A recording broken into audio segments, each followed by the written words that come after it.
ये मेरे लिए आज भी पूजनीय है। तो मैं हर दिन वर्दी को ऐसे पहनती हूँ जैसे आज मैं पहली बार पहन रही हूँ। उस समय भी एक उड़ान सीरियल आता था, तो उसमें कविता मैम का था, कंचन मैम का, तो वो सीरियल ने बहुत ज़्यादा प्रभावित किया पुलिस में आने के लिए।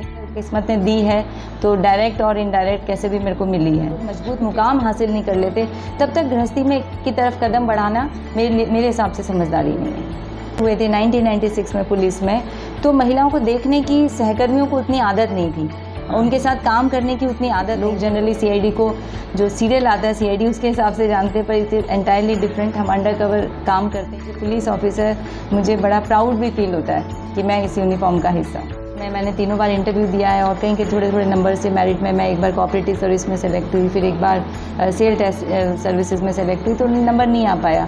तो मुझे लगा था शायद पता नहीं मैम गजेटेड ऑफिसर बनने का सपना शायद अधूरा ही रह जाए। ताइक्वांडो जो कि एक मार्शल आर्ट का वो है, वो मैंने किया। ताइक्वांडो की मेरे पास में ग्रीन बेल्ट तक है।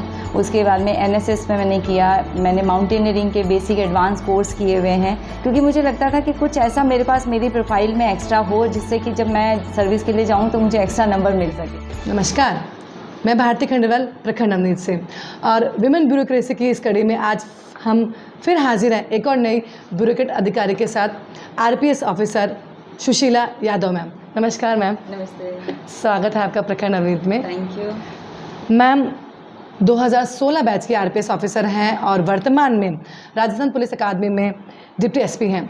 तो सीधे मैम से ही जानते हैं, मैम आपकी जर्नी के बारे में, कैसा रहा ये सफ़र आपका, कहाँ से हैं आप, कैसे अपनी शुरुआत की? मैं मेरा होम डिस्ट्रिक्ट अलवर है और मेरी जो एजुकेशन है, क्योंकि मैं अलवर कभी रही नहीं, मेरे फादर हिंदुस्तान कॉपर लिमिटेड में सर्विस करते थे, तो वहाँ पे केवी के स्कूल्स थे, तो केंद्रीय विद्यालय नंबर 1 सेंट्रल स्कूल से मेरी 1st to 12th स्टडी हुई है।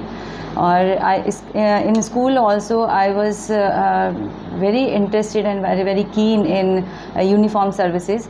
तो मेरे पास स्कूल में भी स्काउट एंड गाइड था, मैंने उसमें सर्व किया है। लेटर ऑन जब कॉलेज हम आए तो कॉलेज महारानी कॉलेज जयपुर से ही मैंने ग्रेजुएशन की है ह्यूमैनिटीज़ मैं। और ग्रेजुएशन के दौरान वो सारे संभव प्रयास मैंने किए कि पुलिस में कैसे जाया जा सकता है, यूनिफॉर्म की सर्विस कैसे मिल सकती है। मैं ताइक्वांडो के बाद में ये जो एनसीसी है, इसका एनसीसी का सी सर्टिफिकेट भी मैंने लिया हुआ है। और पढ़ते रहने की मेरा फर्स्ट चॉइस थी, लेकिन वो किस्मत में कहते हैं ना, जो मंजूर होता है उसी पे आप आ जाते हो। तो किस्मत में पुलिस थी और पुलिस के लिए मैंने प्रयास किया, और पहले ही प्रयास में मैं 1996 में as a sub inspector select हुई। और सब इंस्पेक्टर मैंने यहीं पे जयपुर में महिला थानों में, अलग अलग महिला थानों में काम किया है। और महिला थाने के अलावा राजस्थान पुलिस अकादमी में ये मेरी तीसरी पोस्टिंग है। तो पढ़ने पढ़ाने का भी मुझे बहुत ज़्यादा शौक़ रहा है। लेटर ऑन प्रमोशन होते होते 2016 में मेरा as a deputy SP promotion हुआ, और ये 7वां साल चल रहा है एज ए डिप्टी एसपी। और यहाँ पे हम लोग नए जो ट्रेनीज़ आते हैं उनको बेसिक ट्रेनिंग में, जो लॉ पढ़ाने की ट्रेनिंग है, लॉ कैसे पढ़ाया जाता है, लॉ उनको क्यों पढ़ना चाहिए, आगे कैसे काम आएगा, तो कानून व्यवस्था है, IPC, CrPC, evidence act, police practical, इन सब के बारे में हम उनको बताते हैं। तो यहाँ पे बेसिकली मैं इंडोर फैकल्टी हूँ। और अदर देन जो इंडोर क्लासेस हैं, जो बेसिक ट्रेनिंग की है, इसके अलावा हमारे यहाँ पे इन सर्विस कोर्स भी आते हैं। तो इन सर्विस कोर्स में हम पीसीसी के कोर्स हो गए, अदर डिपार्टमेंट के भी कोर्सेज़ यहाँ पे होते हैं, जो पुलिस को जानना चाहते हो तो इंटरेक्शन होता है उनका, तो उनके साथ भी हम लोग कोर्स करवाते हैं। और ये मुझे बड़ा अंदर से संतुष्टि देता है कि हम लोगों को कानून के बारे में जागरूक कर रहे हैं। और जब मैं महिला थाने थी तभी भी मुझे लोगों से बिना वजह भी बात करना अच्छा लगता था, कि मैं उन्हें बताऊं कि कानून क्या है और आपको जानना क्यों चाहिए।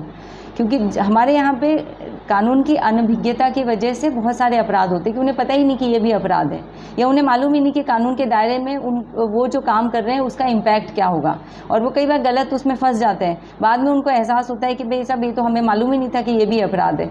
तो ये सब चीज़ें मैं पहले भी करती थी, और अकादमी में आके तो फुल फ्लैश हम यही काम कर रहे हैं, ट्रेनिंग देने का काम कर रहे हैं। I am very satisfied. और 27 ईयर्स की मेरी जॉब के बाद में आज मुझे लगता है कि मैंने सही दिशा चुनी, मुझे इस चीज़ का कोई पछतावा नहीं है। और पुलिस में फील्ड जॉब कहाँ रही मैम आपकी? मैं फील्ड जॉब मेरी महिला थाना उत्तर, महिला थाना पूर्व, जयपुर के अंदर यहाँ पे रही। तो लगभग मैंने 9 साढ़े 9 साल as a sub inspector, inspector, SHO के रूप में भी बिताए हैं। और इसके बाद में एकेडमी में मेरा पोस्टिंग रही है। फिर 6 साल मैं कोटा चली गई थी, जहाँ पे सीआईडी के अंदर मेरी पोस्टिंग रही करते हैं। और ऐसी सूचनाएं लाते हैं जिसकी वजह से वो टाइम पे अगर नहीं मिलती तो बहुत बड़े हादसे हो सकते थे या कोई मेजर घटनाएं हो सकती थी। वो हम टाइम पे हमारे सीनियर ऑफिसर्स को पहुंचाते हैं, उसके बिहाफ पे गवर्नमेंट बड़े बड़े डिसीजंस लेती है।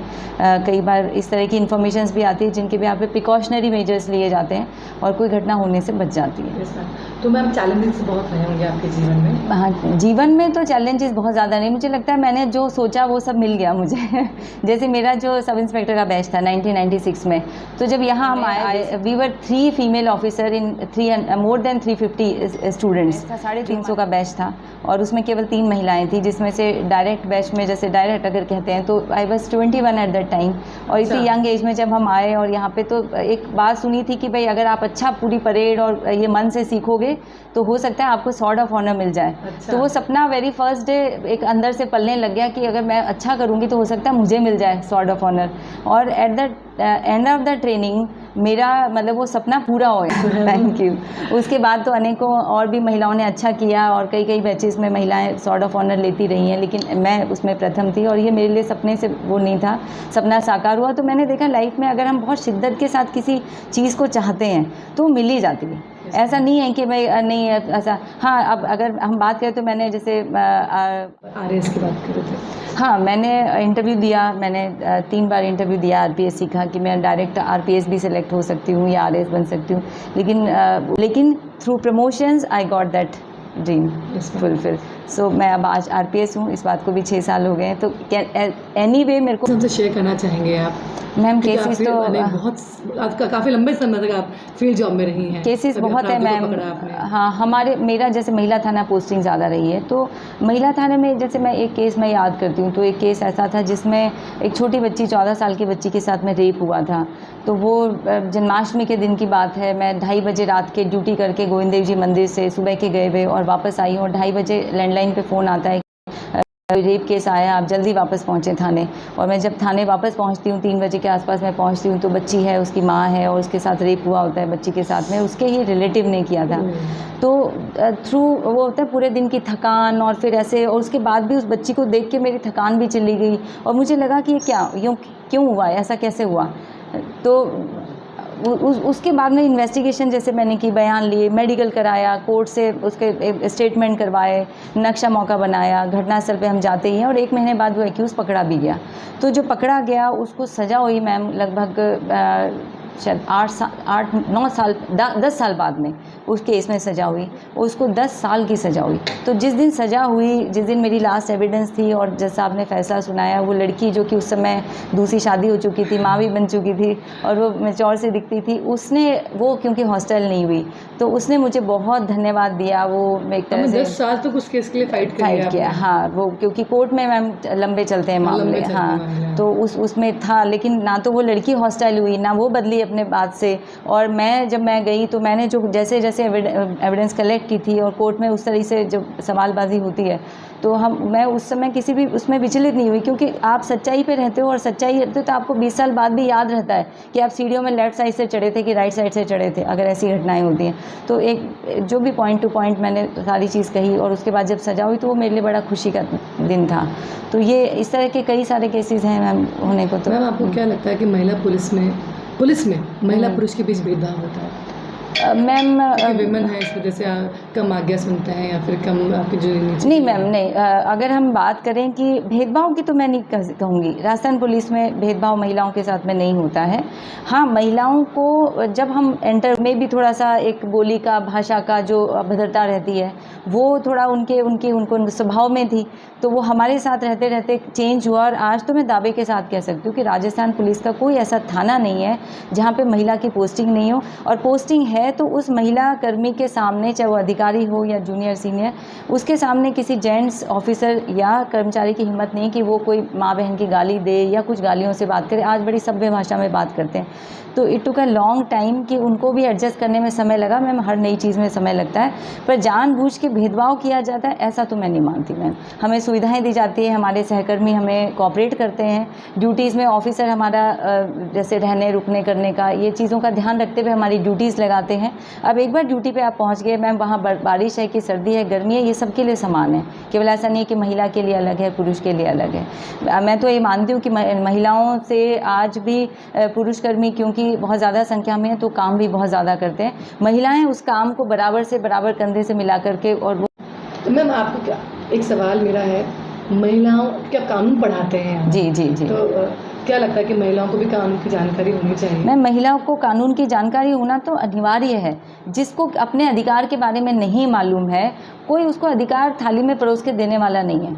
तो आज भी हम लोग कितनी जगह ऐसे जाते हैं, हमें लगता है बेसिक चीज़ इन्हें क्यों नहीं मालूम, ना तो घर वाले बताने में उत्सुक हैं, ना वो बच्चियां जिनको आज तक पता ही नहीं तो वो आगे जानने में भी उत्सुक नहीं। जब उन्हें पता चलता है कि उनका ये राइट है, उनका पढ़ना राइट है, उनको उनके साथ कोई छेड़छाड़ नहीं होगी, वो जब जहाँ बैठेंगी तो वहाँ कोई अभद्र भाषा या माहौल ऐसा नहीं होगा, ये सब उनका राइट है और ये समाज में होना चाहिए। सामाजिक नहीं लेकिन कानूनी जामे में तो उनके लिए राइट पूरी तरीके से उनके लिए कटिबद्ध है कानून एक तरह से, कि अगर उनको अपने कानून की जानकारी है, उनके अधिकारों की जानकारी है तो वो मांग सकती हैं।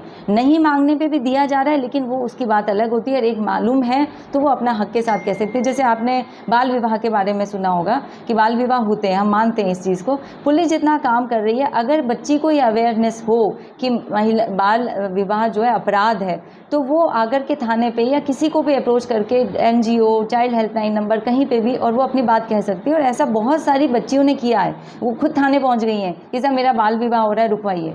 तो ये अवेयरनेस है।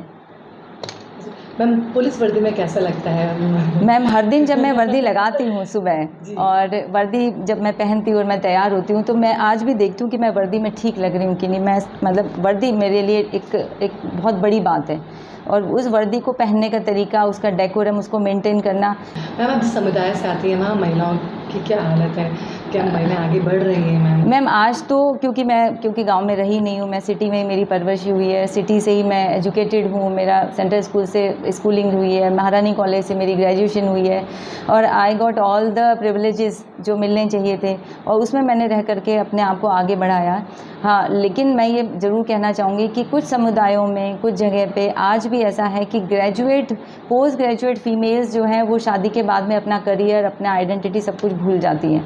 तो थोड़ा तो खुद के लिए भी लड़ना पड़ेगा, हर समय दूसरा आपके लिए आगे नहीं बढ़ेगा। हो सकता है आप इतने लकी हों कि आपका हस्बैंड आपको आगे बढ़ाए या आपके ससुराल वाले आपको मोटिवेट करें, लेकिन सेल्फ मोटिवेशन की कोई कंपैरिजन नहीं है। तो सेल्फ मोटिवेट होकर के आप अपने पैरों पे खड़े हुए, मैं आने वाली बच्चियों को भी मैं तो यही कहती हूँ कि जब तक आप अपने पैरों पे खड़े नहीं हो जाते, जब तक आप।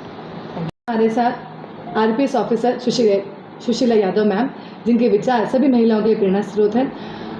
अगले में हम फिर मिलेंगे एक और नई लेडी ब्यूरोक्रेट ऑफिसर के साथ। तब तक के लिए हमें दीजिए इजाज़त और हमारे चैनल को लाइक शेयर और सब्सक्राइब करना नहीं भूलें। नमस्कार। Thank you ma'am. Thank you.